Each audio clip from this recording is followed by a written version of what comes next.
I've tried to do this video a few times before and I've never really successfully done it. I think it's kind of a difficult one for me to do for a few reasons, but I feel it's very important to do. I feel it's a message that I need to get out there because what happened to me was probably one of the most, if not the most important thing that's happened in my life in terms of healing, personally, emotionally. So I need to get it out there because I really think it could help some people. So, I mean, I tried, my whole life I've just been really an unhappy person ever since I was a kid, and I can see why. Like, in many ways, I was encouraged to not express myself when I was a kid, right? I wasn't allowed to be emotional. I wasn't allowed to speak my truth, to be who I am. And it just made me repressive. Like, I would hide myself, I would hide my emotions, etc., etc. And then for my whole life, up until fairly recently, just completely, the primary thing that was driving me was just this sense of shame that I held in my stomach. That I didn't know this at the time, this all came later, but there was this filter on life where it was just this dark filter that made me feel like I was broken. Just this thick shame, no matter what I did, shame, hiding, introversion, all that sort of thing. And I can see how it has shaped my entire life to a great degree. So my whole life I searched for answers. I did everything that I could. And nothing really worked. And everything, I went to psychologists, psychiatrists, I tried all the drugs, all the meditations, all the books, all the self-help, all this trying to improve social skills and going out and, learning how to fight, even like facing my fears and working and money and all that stuff. And ultimately, what helped me the most was crying. And it was a very long, many years process for me to get to the point of even being able to cry at all, to the point that I am now, which is I feel like a completely different human being. I wouldn't say completely, exaggerated, but significantly different to the point that I'd feel somewhat peaceful, and can feel things like love for everyone. And, it's just this sense that comes up, and it's a lot different to the way I've always functioned. And I never thought of myself as being capable of experiencing these things. And it's not a drug. Like in my journey, like through spirituality and stuff, I had some very powerful moments, and they gave me these drug-like feelings for a couple of days where I was kind of high and happy. And it's not like that. I can tell that it's just a difference. Something is gone that used to weigh me down, and I experiencing things different. Everything's a lot easier. So what I believe happens to most people is that when we're kids, we have to grieve the loss of our parents, in terms of we're very needy. We need them to be there. We're scared. It's getting born is very scary, trying to find our place in the world. And inevitably our parents leave us alone, go to the next room. They get angry at us, whatever it is. And the way the body deals with that is through grief. So through crying, it releases it from the stomach, out of the mouth, the nose, the eyes. The grief comes out, and then we can heal from the loss of oneness, you could say, or togetherness, or whatever. And I believe this is why little babies and kids cry so much. There's so much of it, right? And if we don't fully cry out all our grief and pain, then we carry it. And I believe what happened to me was that happened for whatever reason. Like, I remember my parents used to get angry at me for being upset and stop crying, yelling and stuff. And I believe it was dangerous for me to cry. So I would have held it in. And we hold it in for so long that we forget how to do it. We just push it down. And we develop a fear of it because it's in there. It doesn't go anywhere. It can't go anywhere until it's expressed. It sits there in the pit of our stomach, or some people say it's their chest. I think it's mainly the stomach where the grief is. It sits there forever until it's expressed and released. And we develop, the body knows it's there. And this is why people develop anxiety issues. This is why people develop OCD. I believe things like Tourette's, anger issues and stuff, because the body's not reacting to the outside world, even though we think it is. It's because we have this thing in here. It's like this giant ball of pain that the body is terrified of, and this is how it's reacting. So for however many years, till my mid-30s, I couldn't cry, and I tried not to. Probably a lot to do with guys, where it's almost a good thing that we don't cry, in terms of you want to be tough in front of your friends and you the girls and stuff. I never cry was something I used to say, like it was tough, right? But it's as natural as breathing, and if you don't do it, you become sick. Just as you don't breathe, you die. You don't drink water, you die. You don't eat, you die eventually. You get sick. You don't cry, you get sick.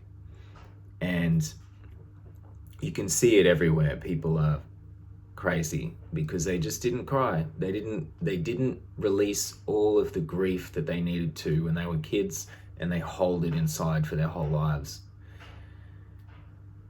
So the way that I discovered that it was helpful for me was, it was during a breakup, and we had a terrible relationship with this girl a fair while ago.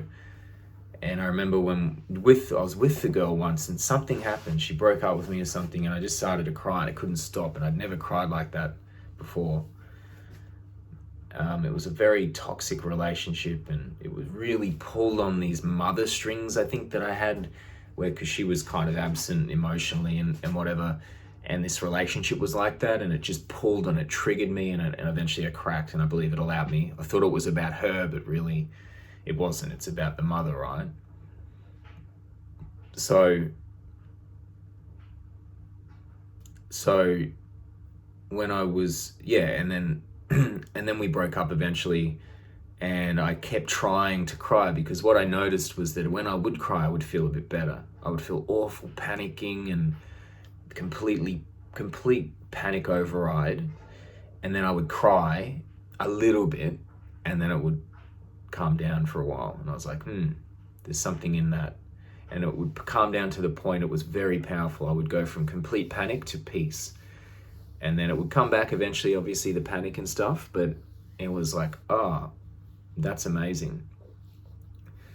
But I was still somewhat terrified of crying.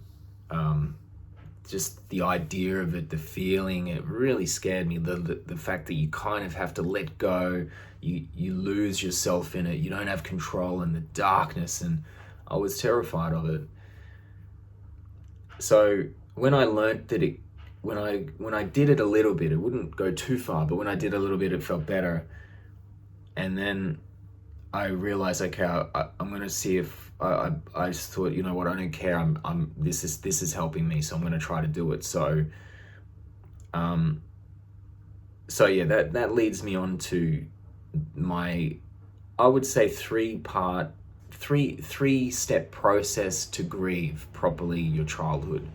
This is, I believe it probably is going to take some more refining, but this is my sort of, let's say, first draft of this three-step process. So just bear with me, because it's not as precise as I'd like it to be, but I think this framework can be quite helpful. And the first step is to get familiar with crying, in terms of where it is in the body, and how to trigger it. So you have to find a way to trigger it. There's always two parts to your crying. It's not just a sensation and it's not just a thought, it's both of these things. The way consciousness works is that it's an experience, and the experience has a feeling and a thought, and these two things, consciousness, thought, and feelings, trap in your body somewhere because you push it down. But it's not just a feeling. Always when I cry, there's some movie, there's some words, there's something going on in the head that allows it to release fully. It's never just a feeling. So we need to put these two things together. So the way we do that is that I remember initially how I did it was that when I would cry a little bit, I would feel it in my stomach exactly where it was. And so I just put consciousness on that area for a couple of weeks, 2 or 3 weeks, just as much as I could all day. I just became aware of that area. Just sitting on the bus at work, whenever I remembered, be aware of it, put your consciousness there, just for 2 or 3 weeks, as much as you possibly can, just to become comfortable with it, just to become familiar with it. It's like an exploration, right? You're trying to discover what's going on here. So then after that, we have to try to trigger it with your thoughts. So we're putting awareness on that area. From there, I would suggest using some media of some kind. If you know of a movie scene, music, anything that you can think of that can trigger your crying, you know it does, we've got to be courageous and watch it or listen to it or whatever. If you've just gone through a breakup, it's even better. We can think of what happened, etc. The important thing is to watch it and keep trying to find media that triggers you, and you'll feel it. You'll feel that the trigger of the crying comes. It's like for me, it's like something breaks or something opens, and then straight away, most of the time, you're going to want to close it up again. Your body's going to be like, nope. And that's that mechanism, the repressive mechanism that you used when you were a child to push it down again. But don't worry about that for now. The first step is to just be able to trigger it and become aware of what triggers it. So say you're watching something on YouTube and it's about a father and a son. The father hugs the son. What is it that you're telling yourself, or what is it that you're experiencing thought-wise in order to trigger the crying? That the words, "that's so beautiful," or "I wish that was me," or "I want to be loved," or "I love you," or some kind of formation of words. And at the same time, focus on where the sadness is in the body, the sensation. So this is the first step. This can take a long time. I think it took me, I can't remember, but I would think probably months of just playing with it. And eventually I cracked it. And I remember I was in the kitchen for some reason, and when I first cracked it, I felt like I was gonna throw up. It was just heaving, coming out. It was full on, and it lasted a long time. And then for a few days there, I was on cloud nine, this drugs kind of feeling. It was very, very pleasant, but it wasn't permanent because you go back to normal, right? But it was a good step in the right direction. So that's the first step. Get familiar, put your consciousness there, and then find the media to trigger it, and then become aware of what thoughts are happening when that triggers. So when you know how to trigger the crying, most of the time you're not going to be able to go into it because you get too scared. So when you can consistently trigger it, then we have to learn how to move into the actual crying, into the deepening of the grief. And the way I did that was through becoming familiar with the thoughts. So for me, every round of it was a new thought. It was something new that I discovered. So I would get out the media. For me, it was like certain music, YouTube videos, whatever it was. I would get it out and trigger it, and there would be a thought, and I would just keep thinking the thought while focusing on the sensation, and the crying would eventually start to get more and deepen. The important thing is focus focus on the thought, focus on the sensation. As you'll notice, as soon as you distract yourself with something else, looking around the room or thinking about your life, it goes away. And that again that can be a repressive or protective mechanism as well, avoidance. It's why we work so much, right? We avoid this stuff. So you've got to focus on that sentence. Keep saying it over and over. I miss you, I love you, I'm sorry, whatever it is. And then focus on the sensation, put on the media, and really try to move into the crying. Sometimes the words change, sometimes, a lot can happen. But that's the important thing. Once you can move into crying, into fully just letting it out, that's the second step. But from there, I believe once you can do that, usually for me, I could keep it going for 5 or 10 minutes. And I remember I did it for maybe a year. It was a long time, 5-10 minutes, nearly every day. I would activate it and I would keep it going 5-10 minutes, which when you're crying, it's a long time. And then it would go away. I'd get lost or whatever. I'd get distracted. But I didn't know how to fully deepen into it to the deepest point where it was healing that pain of childhood. And that's the third step, is the deepest part. And this is where I noticed the true change occurred, is when I was able to get to this point. And the way I did it was I started playing around with visualization. So I visualized it. I visualized myself as the broken or hurt child in my bedroom when I was a kid. And this sometimes I would do this before crying and it would trigger me. But sometimes while I was crying, I would do it. Either way, by this stage, you know how to trigger it. You know how to get it going. We just have to deepen it. So try it first when it's going. Visualize yourself as the hurt child in your bedroom. What does that child want to say? And let it say it. You can say it, you can think it, let it say it in the voice that it wants to say it. I'm scared, I miss you, mummy, don't leave me. Incredibly vulnerable, very, very vulnerable things it will say. What you need to be is the perfect loving entity for that child.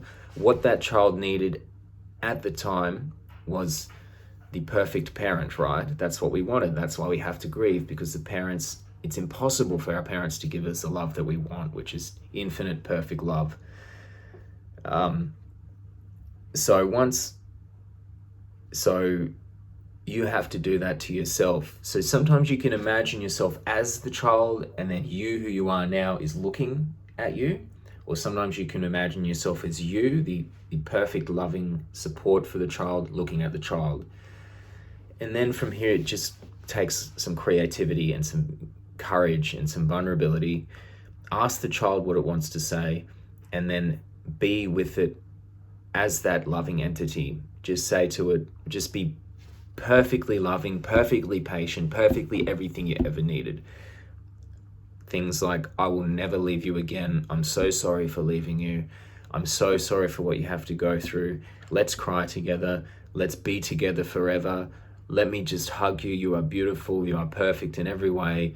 You will never need anyone else. I'm always here. Everything you've ever needed, tell that to the child. And that's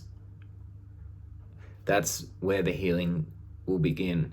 And this crying for me was different.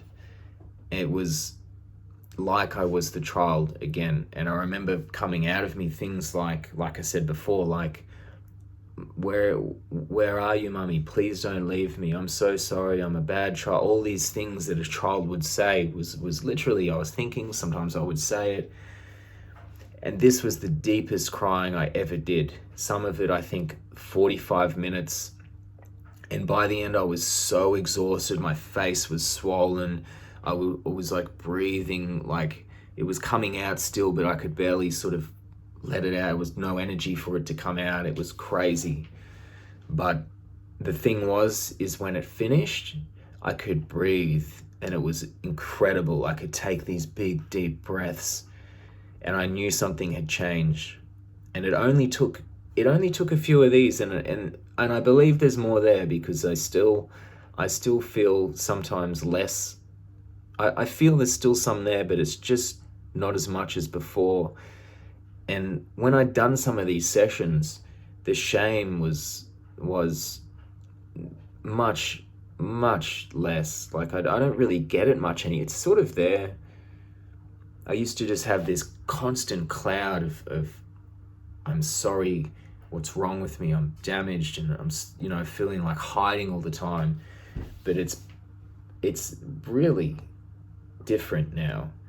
And after having tried everything for all of my life, and now I'm nearly 40, that is what happened. That is what did it for me, in terms of it made me feel like an adult.